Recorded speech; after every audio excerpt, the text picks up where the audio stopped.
Our society is artificially illuminated by pixel-perfect panels, presenting our picturesque progress in a technologically thriving time. This video will look at how we've shrunk technology and expanded our lives. Come along for the display of a lifetime. Oh wait, let me fix that. 1897 was when our journey first took off, where a gun which shoots electrons took the world by storm. By using a vacuum and a phosphor-coated screen, these electrons illuminated the new industry of displays. That's right, the original type of display, the same as used in those old TV boxes, is a CRT screen. This cathode ray tube uses electricity to fire electrons through a vacuum, and it hits the back of a screen which is coated in phosphor to make it glow. Phosphor dots or pixels when necessary, and they would scan across the screen in a pattern called a raster. The number of phosphor dots, or pixels, is a measure of the resolution of the display, usually stated as a multiplication of the horizontal pixel count by the vertical pixel count. So something you might hear these days is Full HD or 1080p. And this is just a standard measure where you would have 1920 horizontal pixels and 1080 vertical pixels. Okay, going back to that pattern called a raster, it's something that you might be familiar with, you just haven't really put a name to it, because it's also the type of pattern that you use to read with. Okay, so on a display, it's basically when it searches for all of the pixels that it wants to light up, but it starts in the top left corner, scans all the way across to the right corner, and then it has to go back over to the left and down a small bit, down to the next row, and then it scans all the way across again, lighting up any pixel that it needs to. And when it keeps doing this until it gets to the bottom of the screen, that makes up one frame. And it usually has to do this process many times a second. And that would make up what's called its frame rate, or how many frames it can show per second. These CRT screens were originally used for oscilloscopes, which were scientific wave displays to show the waveform oscillations. It would show the frequency and many other characteristics that a wave might have. And then it took all the way until 1922 for these CRT screens to become commercialized as the first black and white televisions. And then, all the way until 1954 was when you get the first colour CRT screens, where it would use 3 electron guns, one for each of the primary colours. Then, a year after this colour CRT screen came out, a simpler version of a display was created, although it wasn't used for any of the same use cases. And it's called a Nixie tube, where it's a gas-filled tube that uses glow discharge to show numerals and other symbols. And this gas was usually neon mixed with a little bit of argon or mercury. Also in this tube was a wire mesh anode and multiple cathodes in the shapes of the different symbols or numerals that you wanted to light up. By powering the cathode, it would then create an orange glow discharge, and this glow discharge was created by the electricity running past the gas and turning into a plasma. The electricity would provide too much energy to that surrounding gas, which would make it lose an electron and therefore turn into a plasma. This next form of display, released 2 years later, didn't use chemical reactions to create light. Instead, it just used mechanical movement and set characters. And although it isn't along the same lines as all these chemical reaction displays that we'll be looking at in the video, it is actually still used today. And it's not actually as complicated as you might think. So you may have seen these counters or displays in old movies or even in some kind of airports. So they use rotating arms in cards which have half of 2 different characters painted on each side. When the arm turns, it shows the opposite sides of 2 cards, which then make up the desired character. This retro look is still desired by some people, so some smart clocks will give you the option to display the time in this cool style. This next type of display was released in 1958, and it was used for some of the old arcade games and as well as pilots heads-up displays in the past. So it was similar to a CRT screen, except it could fire these electrons in any direction it wanted. So instead of just scanning across the screen and lighting up whatever was necessary, it would fire a continuous stream of these electrons and then just move wherever it needed to. This did have the limitation that it would only be good at drawing outlines, because otherwise it would have to resort back to the same method of scanning across the screen over and over and over to fill the shape in. And it did mean that you then got higher brightness, because the line doesn't have to travel as far, so it can slow down and allow each spot to be illuminated for longer during each frame. Plasma displays were the next to be released in 1964, and they were still used up until around 10 years ago within televisions and other displays. And these worked like those weird Nixie tubes. They created literal plasma inside of cells that were filled with ionized gas. This plasma was created through the use of a high voltage electricity running through the system, and when it ran through the system, it would react with the gases inside to create the light. These gases were usually a noble gas mixed with some mercury vapor. And when the plasma was created and the electricity reacted with the mercury, it would then push one of the electrons into a higher shell, called the excited state. To release the energy and bring the electron back down into its normal shell, it has to give off a photon of light. And unfortunately, there was too much energy to release, which means that the photon of light is within the ultraviolet section of the electromagnetic spectrum, which is not visible to humans. These cells, which all of the excitement is happening within, is then coated in phosphor. And this phosphor undergoes the same process of having an electron move into its excited state when it's hit by the UV photon, and it then releases its own photon of light when the electron moves back down.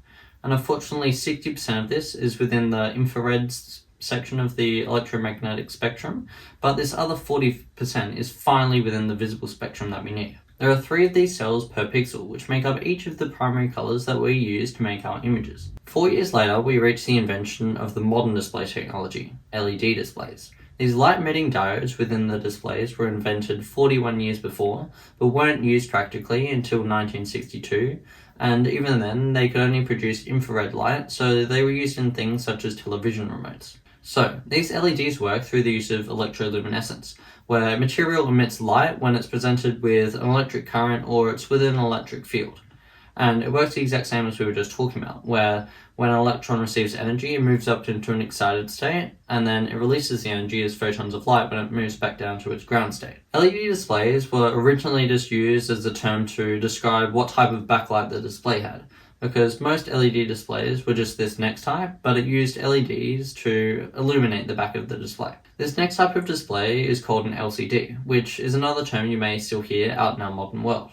This liquid crystal display utilizes, you guessed it, liquid crystals to bend the light. After utilizing a fully white LED-based backlight, a series of polarizers will then split the light up into its individual pixels, and then it splits it up into the RYB, or red, yellow, and blue, subpixels.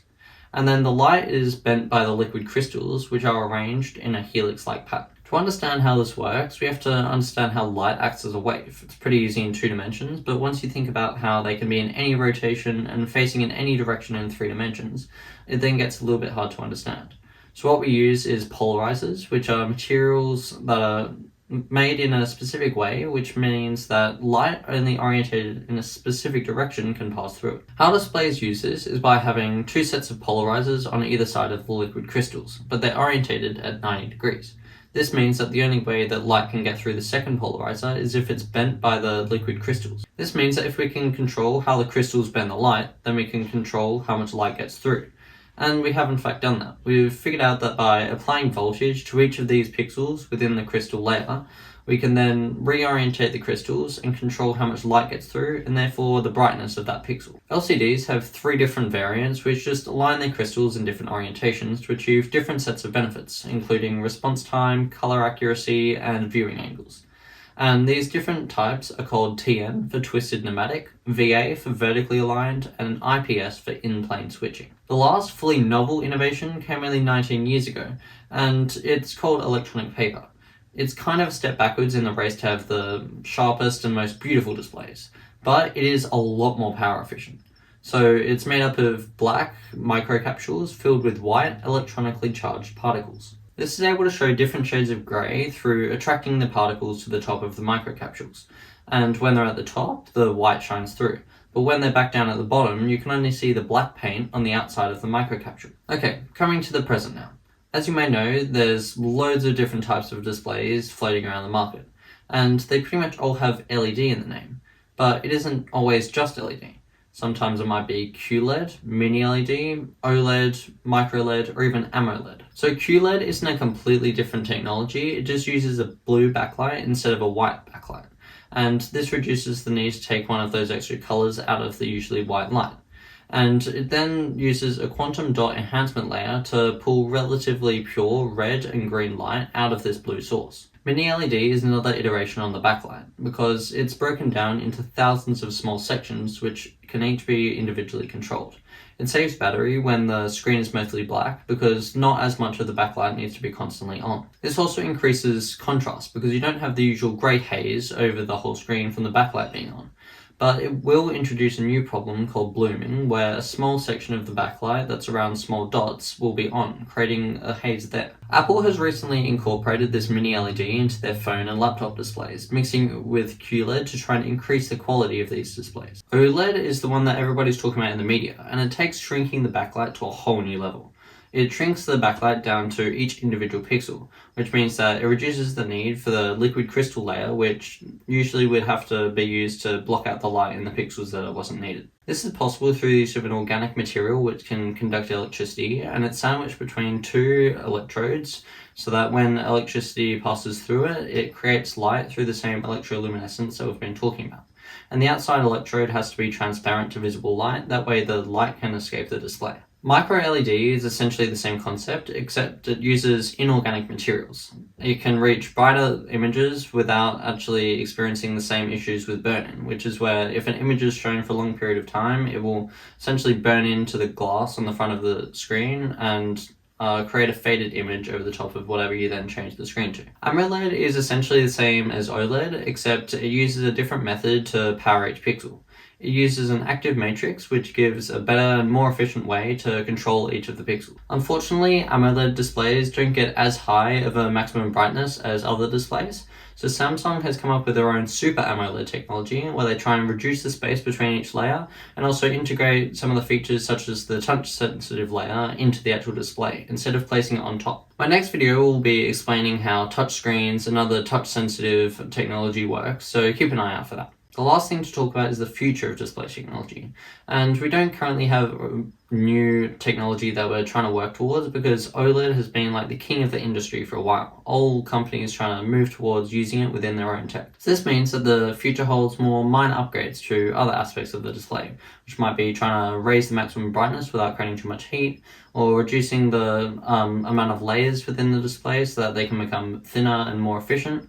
Might also be reducing the pixel size so we can have higher resolutions within the same space, or maybe increasing the color accuracy, increasing the frame rate, and then also trying to reduce the cost of the more consumer grade displays. We are also looking at new ways to implement these displays into our current technology, which might mean giving them the ability to bend and even fold completely over. We're also looking at trying to make these displays transparent, which may be used in heads-up displays in car windshields, or even just fully clear whiteboards that have displays built into them, like you would see in loads of sci-fi movies.